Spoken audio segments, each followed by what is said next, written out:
Cinema शौकीन आपका स्वागत करता है। आज हम बात करने वाले हैं द बेटाउन आउटलॉज के बारे में। ये कहानी है 3 खतरनाक भाइयों की जो एक बूढ़ी महिला के मदद के लिए जाते हैं क्योंकि उसे अपने पोते को बचाना है खतरनाक आदमी से। वीडियो में आगे बढ़ने से पहले हमेशा की तरह आप लोगों से उम्मीद है कि इस वीडियो पर भी आप लोग अपना प्यार दिखाएंगे, इसे लाइक करके और इस पे कमेंट करके। इसमें आपका सिर्फ 1 सेकंड जाएगा, लेकिन इससे मेरी कई घंटों की मेहनत सफल हो सकती है। तो प्लीज लाइक, कमेंट और सब्सक्राइब जरूर करें। कहानी की शुरुआत होती है और हमारे सामने अलाबामा का दृश्य आता है। यहाँ पर हम 3 भाइयों को देखते हैं गाड़ी से उतरते हुए, जिनका नाम है मैक्वीन, ब्रिक और लिंकन। ये तीनों भाई बहुत ही ज्यादा वायलेंट है। ये चाहते हैं कि पूरे शहर में शांति बनी रहे और सबको इंसाफ मिले, लेकिन इंसाफ करने का इनका अलग ही तरीका है। जहाँ ये शांति चाहते हैं वहीं ये खुद वायलेंस भी करते हैं। इन्हें बिल्कुल भी पसंद नहीं कि उनके शहर में कोई भी गलत काम करे। आज उन्हें पता लगा है कि पड़ोस में ही एक ड्रग डीलर रहता है। ये तीनों भाई वहाँ पर पहुंच चुके हैं। पहले वो दरवाजे को खटखटाते हैं। वो आदमी समझ जाता है कि उसके सर पे खतरा मंडरा रहा है क्योंकि ओडी ब्रदर्स यहाँ पर आ चुके हैं। वो दरवाजा नहीं खोलता। तब ये लोग गोली चलाते हैं और घुस जाते हैं अंदर। अंदर आते ही ये लोग मार गिराते हैं इस आदमी को। इनका मानना है कि ये आखिरी ड्रग डीलर है इस शहर का। इसे मारने के बाद सारी चीजें खत्म हो जाएंगे। तभी थोड़ी देर के बाद मैक्वीन कहता है कि मुझे लगता है कि हम गलत घर में आ गए हैं। शायद वो ड्रग डीलर किसी और ही घर में रहता है। इस बात को सुनने के बाद दोनों भाई और भी ज्यादा कंफ्यूज हो जाते हैं। थोड़ी देर के बाद पुलिस वाले पहुंचते हैं यहाँ पर। तब हम देखते हैं शेरिफ हेनरी मिलर को। हेनरी जब सारी चीजों को देखता है तो कहता है कि ये गैंगवार की लड़ाई है। मुझे नहीं लगता कि हमें किसी को भी पकड़ना चाहिए। ये आपस में ऐसे ही कट मर के मर जाएंगे। इतना कह के वो जाने लगता है और अपने डेप्यूटी को कहता है कि केस को बंद कर दो। तब डेप्यूटी कहता है कि मुझे नहीं लगता कि ये कोई गैंग वॉर है। हमें इस पे पूरी रिसर्च करनी चाहिए और सबूतों को इकट्ठा भी करना चाहिए। तब हमारे हाथ कोई ना कोई तो जरूर लगेगा। इन बातों को सुनने के बाद हेनरी देखता है डेप्यूटी की तरफ और उसे कहता है कि तुम मेरे इन्वेस्टिगेशन पे सवाल उठा रहे हो, दोबारा मेरे साथ ऐसी हरकत मत करना। तभी हम वुडी ब्रदर्स को देखते हैं। सारे लोग फ्रस्ट्रेट होकर के बैठे हैं कि इतनी ज्यादा मेहनत उन लोगों ने क्यों की सिर्फ एक आदमी को मारने के लिए। ये लोग अपने आप को बहुत खतरनाक मानते हैं। इनका मानना है कि ये लोग एक को नहीं बल्कि पूरी टीम को मारने के लिए बने हैं। तभी मैक्वीन इन पे गुस्सा करता है और कहता है कि हमें पैसों की जरूरत है। इस घर को जो हम घर कहते हैं, ये घर तब तक नहीं बनेगा जब तक यहाँ पर हम एक पुल नहीं बनाएंगे और मुझे कैसे भी पैसे चाहिए ताकि यहाँ पर एक पुल बन सके। तभी इनके दरवाजे पर आकर के एक लड़की नॉक करती है। जब ये लोग दरवाजा खोलते हैं तो वो कहती है कि मैंने देखा तुम लोगों ने क्या किया था, मैं उस हादसे की गवाह हूँ। इस बात को सुनते ही सामने वाला आदमी कहता है कि अगर तुमने सारी चीजों को देखा है तब तुम पुलिस वालों के पास क्यों नहीं गई। तब वो बताती है कि उसका एक गॉडसन है जिसे उसके एक्स हस्बैंड ने किडनैप कर लिया है, जिसका नाम है कार्लोस। कार्लोस यहाँ का बहुत बड़ा गैंगस्टर है। पुलिस वाले भी उससे पंगा नहीं लेते।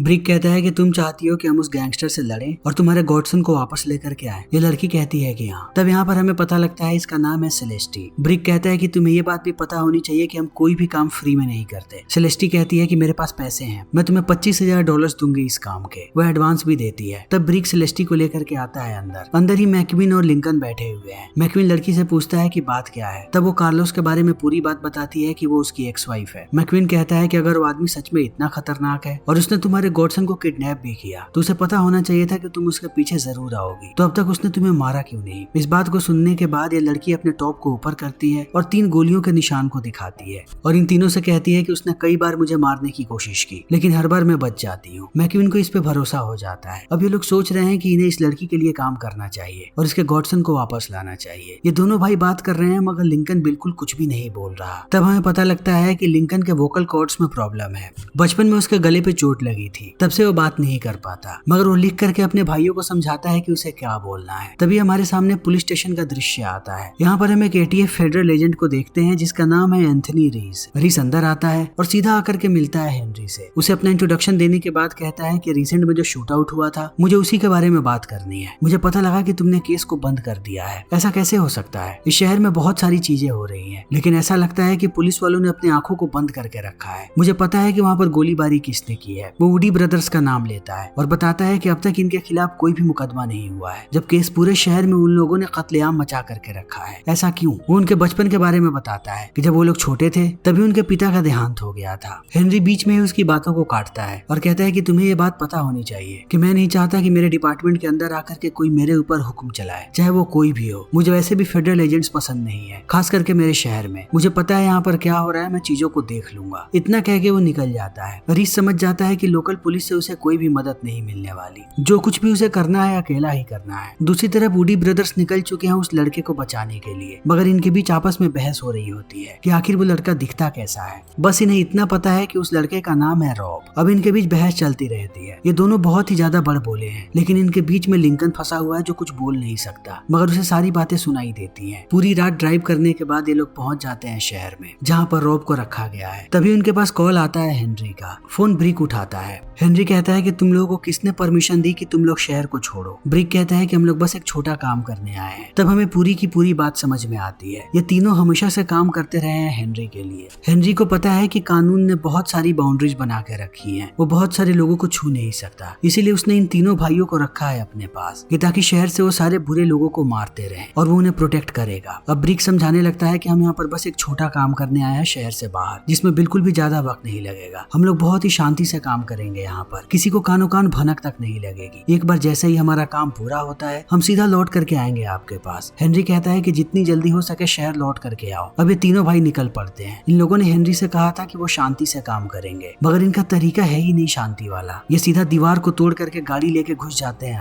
अंदर घुसते ही तीनों अंधाधुंध गोलियां चलाने लगते हैं। कार्लोस के लोग आते जा रहे हैं और वो एक एक करके उन्हें मार रहे हैं। पूरे घर में इन लोगों ने कत्लेआम मचा करके रखा है। थोड़ी देर के बाद छत भी टूटने लगती है और कार्लोस दब जाता है छत के नीचे। तब अंत में ये लोग पहुंचते हैं रॉब के पास। तब इन्हें एहसास होता है कि रॉब एक अपाहिज बच्चा है, इसीलिए सबकी इतनी ज्यादा सिंपैथी है इसके साथ। वो रॉब को लेकर के निकल जाते हैं। थोड़ी देर के बाद कार्लोस को होश आता है। वो अपने आप को संभालता है। तब उसे एहसास होता है कि वो लोग रॉब को लेकर के चले गए। वो सीधा पहुंचता है अपने बॉडीगार्ड मार्टी के पास। उसे कहता है कि मुझे पता है काम किसने करवाया है, इसके पीछे सेलेस्टी है और मैंने तुम्हें जिम्मेदारी दी थी कि तुम सेलेस्टी को मारो, मगर तुम उसे मार नहीं पाए। तुम्हें इसकी सजा मिलेगी। तुम्हें पता है कि मैं किसी को कभी भी माफ नहीं करता। वहीं दूसरी तरफ हम इन तीनों भाइयों को देखते हैं जो रेस्ट करने के लिए रुकते हैं एक जगह पे और रॉब से बात करना शुरू कर देते हैं। रॉब ठीक से बोल भी नहीं पाता। तभी लोग लिंकन के डिवाइस का इस्तेमाल करते हैं उससे बात करने के लिए। रॉब इनसे बात करता है और हंसता भी है। उसे मुस्कुराता हुआ देखने के बाद ये लोग बहुत खुश हैं। तभी हम देखते हैं कि लड़कियों की एक बहुत बड़ी मोटरसाइकिल की गैंग इधर ही आ रही है। वो लोग घर के सामने रुकते हैं और एक एक करके आने लगते हैं अंदर। वे लड़कियां सारी खूबसूरत हैं जो डिस्ट्रैक्ट करना शुरू कर देती हैं इन तीनों भाइयों को। जब वे लोग डिस्ट्रैक्टेड होते हैं तभी वो लोग रॉब को लेकर के जाने लगते हैं।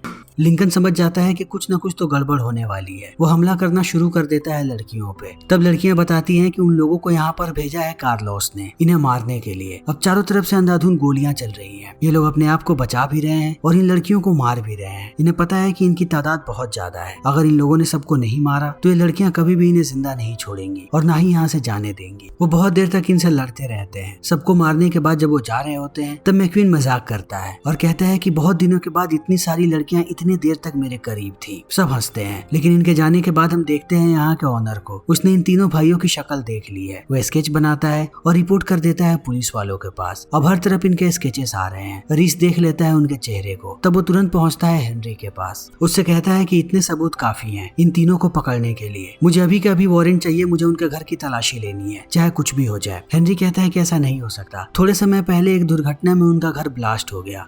वहाँ पर ऐसा कुछ भी नहीं है जिसकी तलाशी तुम ले सको। तब रीस भड़क जाता है और कहता है कि अब तक मैं आराम से बात कर रहा था, लेकिन अब मैं तुम्हें दिखाऊंगा कि मैं क्या हूँ। चाहे उन लोगों के साथ कितने भी लोग मिले हुए क्यों ना हो, मैं सबका पर्दाफाश करूंगा और सबको जेल में डालूंगा, चाहे वो तुम ही क्यों ना हो। इतना कह के वो जाने लगता है और हेनरी हंसता है। वहीं दूसरी तरफ हम देखते हैं इन तीनों भाइयों को जो है गैस स्टेशन पे रुके हैं। जब वो फ्यूल डाल रहे होते हैं तभी मैक्वीन अंदर लेकर के चला आता है रॉब को। वो पूरे स्टोर में उसे घुमाता है। उसके बाद उसे एक टॉय गन देने लगता है। ये बात यहाँ के कैशियर को बिल्कुल भी पसंद नहीं आती, मगर मैक्वीन को इन बातों से फर्क नहीं पड़ता। वो रॉब को कहता है कि जब भी तुम स्टोर से किसी चीज को लो उसके लिए पैसे दो। ये सबसे वैल्यूएबल लेसन है जो बचपन में मुझे नहीं मिला था। बहुत समय के बाद मुझे ये बात समझ में आई। तभी बाहर हम ब्रिक को देखते हैं जो बात करता है सेलेस्टी से। सेलेस्टी एक ही सवाल पूछती है कि क्या कार्लोस अभी भी जिंदा है। ब्रिक कहता है कि हाँ, हमने उसे नहीं मारा। सेलेस्टी कहती है कि तुम लोगों ने ये क्या किया, वो कभी भी तुम लोगों का पीछा नहीं छोड़ेगा। ब्रिक कहता है कि तुमने हमसे कभी भी नहीं कहा कि हमें उसे मारना है। आखिर इस लड़के में ऐसा क्या है कि सारे लोग इसके लिए पागल हो रहे हैं। मुझे इस लड़के की पूरी कहानी जाननी है। तब सेलेस्टी सब कुछ बताना शुरू करती है। वो बताती है कि रॉब के माता पिता एक अरबपति हैं, इसीलिए कार्लोस ने उसके माता पिता को मार दिया। तब उसे एहसास हुआ कि सारी की सारी प्रॉपर्टी अभी रॉब के नाम पे है और जो उसका लीगल गार्डियन बनेगा पैसे उसी को मिल सकते हैं। जैसे ही रॉब 18 साल का होगा वो अपनी प्रॉपर्टी किसी के भी नाम पर ट्रांसफर कर सकता है और ये बात किसी को पता नहीं है। जब मैंने कार्लोस से शादी की थी तब उसने नशे की हालत में मुझे ये बात बता दी। रॉब थोड़े ही दिनों दिनों में 18 साल का होने वाला है और कार्लोस उसके अरबों की जायदाद के पीछे है। वो उसे हासिल करने के लिए कुछ भी कर सकता है। तो अब ये तुम लोगों की जिम्मेदारी है कि तुम लोग रॉब को बचाओ और अपनी जान भी बचाओ, क्योंकि अरबों की दौलत दाव पे लगी हुई है। इतना कहने के बाद वो फोन काट देती है। तभी हेनरी बात करता है इन लोगों से और बताता है कि तुम लोग अभी अलाबामा नहीं आ सकते। यहाँ पर बहुत ही तनातनी का माहौल है। अगर तुम लोग यहाँ पर आए तो कहीं मुझे ही तुम लोगों को गिरफ्तार करना पड़ेगा। जब तक मैं इस मामले को सुलझाता हूँ तब तक तुम लोग अलाबामा से बाहर ही रहो। ये तीनों भाई ऐसे ही ड्राइव करना शुरू कर देते हैं। हमेशा की तरह मैक्वीन बकबक करते रहता है। एक वक्त के बाद ब्रिक गाड़ी रोक देता है और इनके बीच झगड़ा होने लगता है। मैक्वीन कहता है कि आखिर तुम इतने ज्यादा भड़के हुए क्यों हो। तब ब्रिक पूरी बात बताता है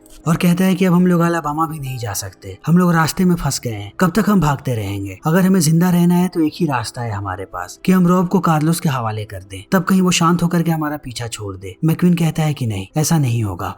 रॉब बस एक बच्चा है जो कि अपाहिज है। ये लोग नहीं चाहते कि कोई भी उसका फायदा उठाए। ब्रिक कहता है कि सिर्फ एक बच्चे के लिए मैं अपने पूरे परिवार को तबाह नहीं कर सकता। तुम दोनों ही मेरा परिवार हो।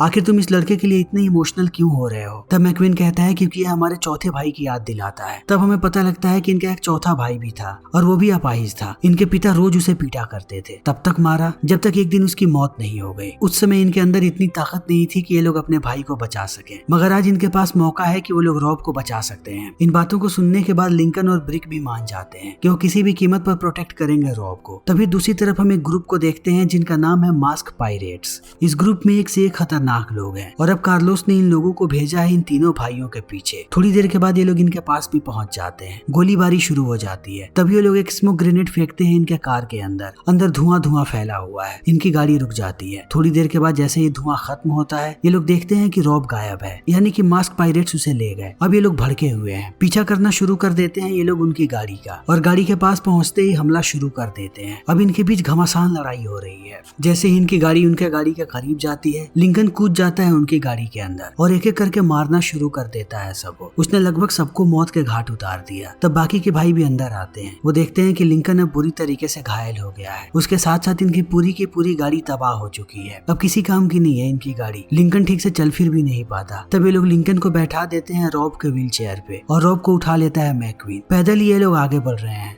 तभी थोड़ी देर के बाद इनके पास आकर के एक वैन रुकती है। वैन का दरवाजा खुलता है और हम एक लड़की को देखते हैं जिसका नाम है एरियाना। वो इनसे कहती है कि क्या तुम लोगों को मदद चाहिए? तब इन्हें शक होने लगता है। ये लोग ऐसे राह पे हैं कि ये लोग किसी पर भी भरोसा नहीं कर सकते, मगर इनके भाई की हालत खराब है, इसीलिए एरियाना पर भरोसा करके ये लोग चले आते हैं वैन के अंदर। एरियाना जैसे ही देखती है लिंकन को वो उपचार करना शुरू कर देती है और बताती है कि पेशे से वो एक नर्स है, वो लिंकन की हालत बेहतर कर सकती है। वहीं दूसरी तरफ हम रीस को देखते हैं जो पुरानी आर्काइव वाली फाइल्स को देख रहा है। सारी फाइल्स को देखने के बाद उसे यहाँ पर एक तस्वीर मिलती है जब हेनरी 3 भाइयों के पास गया था उनके पिता के मौत के बाद। तब रीस को पूरी बात समझ में आने लगती है कि वुडी ब्रदर्स के पिता जब मारे गए तब हेनरी ने उन तीनों को पाला और उन तीनों को तालीम भी दी और हेनरी के कहने पर ही वुडी ब्रदर्स ये सारी की सारी चीजें करते हैं। वो अगले ही दिन पहुंच जाता है हेनरी के पास। उसे कहता है कि मुझे पूरी सच्चाई पता लग गई है। मैंने फाइनेंस वाले फाइल को भी खोला। तब मुझे पता लगा है कि तुमने घपला भी किया है सिर्फ उन तीनों को पालने के लिए और पैसा देने के लिए। अब तुम्हारे पास 2 रास्ते हैं, या तो उनके साथ साथ मैं तुम्हें भी जेल में डाल दूं, या तो फिर तुम मुझे उनके खिलाफ सारे सबूतों को इकट्ठा करने में मदद करो ताकि हम उन्हें गिरफ्तार करें और जेल में डाल दें। अगर तुम जेल गए तब तुम्हारी बेटी कभी भी ग्रेजुएट नहीं हो पाएगी, वो अभी कॉलेज में है। तो ये फैसला तुम्हारा है कि तुम्हें क्या करना है, उन्हें चुनना है या अपनी बेटी और अपने करियर को। दूसरी तरफ एरियाना को ये लोग कहते हैं कि हमें मिसिसिपी में एक घर के पास छोड़ दो जो घर एकदम वीरान है। जब एरियाना इन्हें ड्रॉप करती है तो कहती है कि लिंकन को अभी भी मदद की जरूरत है। यहाँ पर रहने के बाद उसकी हालत खराब हो जाएगी, या तो मुझे मदद करने दो या हॉस्पिटल लेकर के जाओ उसे। ये लोग कहते हैं कि ये सारी चीजों को देख लेंगे। चले आते हैं ये लोग घर के अंदर।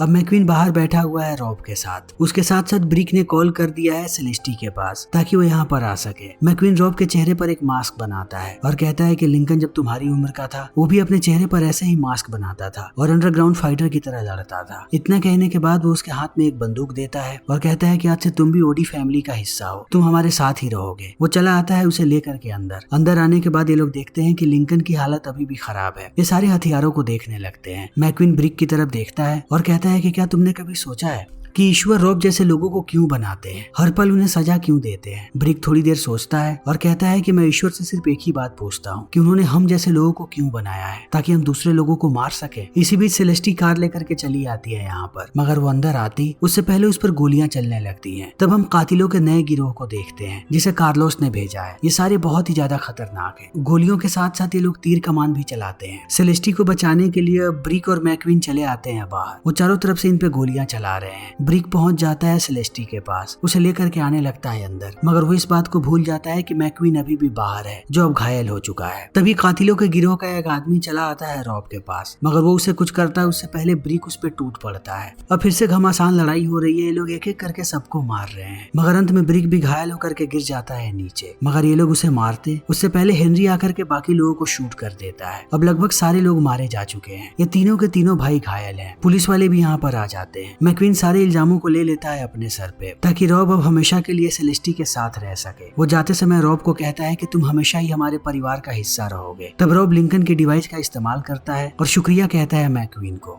अब इन भाइयों को जेल भेजा जा रहा है। तब हेनरी उनके पास आता है और कहता है कि मुझे तुम तीनों पर गर्व है। जो कुछ भी तुमने किया है उससे मेरी छाती सिर्फ चौड़ी हुई है। इनके जेल जाने के थोड़े समय के बाद हम देखते हैं कि कार्लोस के घर पे एक कुरियर आता है। वो जैसे ही कुरियर को खोलता है उसे एक संदेश मिलता है जिसपे लिखा है कि तुम हार गए, और ये संदेश भेजा है सेलेस्टी ने। फिर समय ऐसे ही बीतने लगता है और हमारे सामने आता है 4 साल 9 महीने बाद का दृश्य। हम इन तीनों भाइयों को देखते हैं जिन्हें अब जेल से रिहा कर दिया गया है। बाहर आते ही इन्हें सेलेस्टी का संदेश मिलता है। उसने अपने वादे को पूरा किया है $25,000 भेज करके। उसके साथ साथ रॉब ने इनके लिए एक शानदार गाड़ी भेजी है, जो गाड़ी अब इनकी है, क्योंकि रॉब एक अरबपति है। अब ये तीनों भाई अपनी पुरानी जिंदगी में वापस जा रहे हैं। ये वही काम करेंगे जिस काम को करने में ये लोग माहिर हैं, यानी कि लोगों को इंसाफ दिलवाने में। फिर इसी के साथ ये फिल्म यहीं पर खत्म हो जाती है। तो दोस्तों, हमारी आज की ये वीडियो यहीं पर खत्म होती है। अगर आपको हमारी ये वीडियो पसंद आई हो तो इसे लाइक करें, शेयर करें और चैनल को सब्सक्राइब करें। Thank you.